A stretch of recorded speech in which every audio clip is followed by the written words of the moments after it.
రంగారెడ్డి జిల్లా కోర్టు సంచలన తీర్పునిచ్చింది. సరూర్ నగర్ అప్సర హత్య కేసులో పూజారికి జీవిత ఖైదు విధించింది. అప్సరను పెళ్లి చేసుకుంటానని నమ్మించి పూజారి హతమార్చాడు. అప్సరను చంపి మ్యాన్హోల్లో పూడ్చిపెట్టాడు.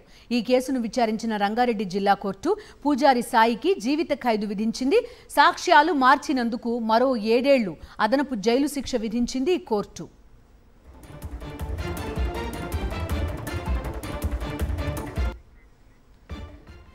రంగారెడ్డి కోర్టు తీర్పుకి సంబంధించి పూర్తి అప్డేట్స్ అందిస్తారు మా కరెస్పాండెంట్ సాయి కిరణ్ లైవ్ లో జాయిన్ అవుతున్నారు.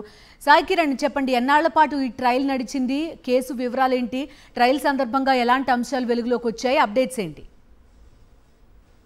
బిందు, అయితే సరూర్ నగర్లో సంచలనం సృష్టించినటువంటి అప్సరా మర్డర్ కేసులో ఈరోజు రంగారెడ్డి జిల్లా కోర్టు సంచలన తీర్పు వివరించింది. ఈ మర్డర్ కేసులో నిందితుడిగా ఉన్నటువంటి పూజారి సాయి కృష్ణకు జీవిత ఖైదు విధిస్తూ కూడా రంగారెడ్డి జిల్లా కోర్టు తీర్పు వివరించింది. అయితే ఈ కేసు మనం చూస్తే దాదాపు 2023 మార్చి 3న అప్పుడు జరిగింది. ఎవరైతే సాయి కృష్ణ అనేటువంటి పూజారి స్థానికంగా సరూర్ నగర్లో ఉన్నటువంటి బంగారు మైసమ్మ ఆలయంలో పూజారిగా విధులు నిర్వర్తిస్తూ ఉంటాడు. అతనిది సొంత ఊరు కోనసీమ జిల్లా. అయితే ఇక్కడ సరూర్ నగర్లో వాళ్ళ తండ్రితో పాటు ఏళ్ళుగా ఇక్కడే ఒక ఆలయంలో పూజలు నిర్వహిస్తూ వస్తున్నారు. అయితే అప్సరా అనేటువంటి ఒక యువతి, ఆమె తమిళనాడు, ఆమె సినిమాల్లో కూడా ప్రయత్నాలు చేస్తుంటుంది. అయితే స్థానికంగా సరూర్ నగర్లో నివసిస్తుంటుంది. సో ఈ బంగారు మైసమ్మ ఆలయంకి ఆమె వస్తూ వెళ్తూ ఉన్నటువంటి సమయంలో ఈ పూజారి సాయి కృష్ణతో కూడా ఆమెకు పరిచయం అయింది. పరిచయం కాస్త ప్రేమగా దారితీసింది. అప్పటికే సాయి కృష్ణకు 2010లో వివాహం జరిగింది. సాయి కృష్ణకు 2 పిల్లలు కూడా ఉన్నారు పూజారి సాయి కృష్ణకు. అయినప్పటికీ కూడా ఈ అప్సరతో ప్రేమాయణం నడిపాడు. ఆ తర్వాత అప్సర సాయి కృష్ణను పెళ్లి చేసుకోవాలని చెప్పి కూడా ఒత్తిడి తేవడంతో ఒకరోజు 2023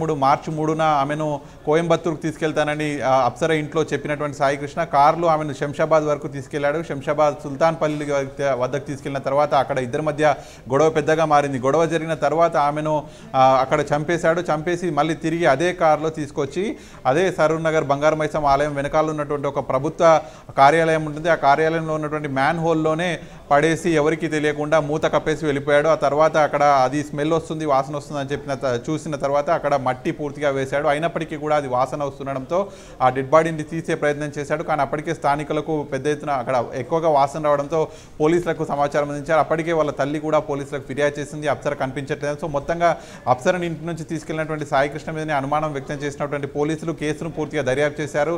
సీసీ కెమెరాల ఆధారంగా కూడా దర్యాప్తు చేశారు. అలాగే వాళ్ళిద్దరి మధ్యలో ఉన్నటువంటి ఫోన్ చాట్లను, వీటన్నిటిని సంభాషణను కూడా తీసుకున్నారు. ఇందులో ఖచ్చితంగా సాయి కృష్ణ ఈ అప్సర తనని పెళ్లి చేసుకోవాలని ఒత్తిడి చేసినందుకే తనని చంపాడు అనేటువంటిది పూర్తిగా పోలీసులు నిర్ధారించుకొని ఆ కేసును మొత్తం దర్యాప్తు చేసి మరి ఆ కోర్టులో అన్ని ఎవిడెన్స్ సమర్పించిన తర్వాత ఈరోజు రంగారెడ్డి జిల్లా కోర్టు సాయి కృష్ణకు జీవిత ఖైదు శిక్ష విధించింది. అలాగే ఈ ఎవిడెన్స్ను తారుమారు చేసేందుకు ప్రయత్నించినటువంటి సాయి కృష్ణకు మరో 7 ఏళ్ల శిక్ష అదనంగా కూడా విధించి ఈరోజు తీర్పునైతే ఇచ్చింది. తర్వాత మర్డర్ జరిగిన తర్వాత అప్సర ఫ్యామిలీ ఆంధ్రప్రదేశ్కు వెళ్ళిపోయింది. మరి ఇప్పటికైతే అడ్వకేట్స్తో వాళ్ళు మాట్లాడారు. ఈ కేసులో మొత్తానికి అప్సరను చంపేసినందుకు సాయి కృష్ణకు జీవిత ఖైదు పడినందుకు వాళ్ళ ఫ్యామిలీ కూడా సంతోషం వ్యక్తం చేస్తూ అడ్వకేట్స్ కాసేపటి మాట్లాడారు. Okay Sai Kiran, thank you. Rangareddy జిల్లా కోర్టు సంచలన తీర్పునిచ్చింది. సరూర్ నగర్ అప్సర హత్య కేసులో పూజారి హరికృష్ణకు జీవిత ఖైదు విధించింది. అప్సరను పెళ్లి చేసుకుంటానని నమ్మించి హతమార్చాడు పూజారి. అప్సరను చంపి మ్యాన్హోల్లో పూడ్చిపెట్టాడు. కేసును విచారించిన రంగారెడ్డి జిల్లా కోర్టు పూజారి సాయికి జీవిత ఖైదు విధించింది. సాక్ష్యాలను మార్చినందుకు మరో 7 ఏళ్లు అదనపు జైలు శిక్ష విధించింది కోర్టు.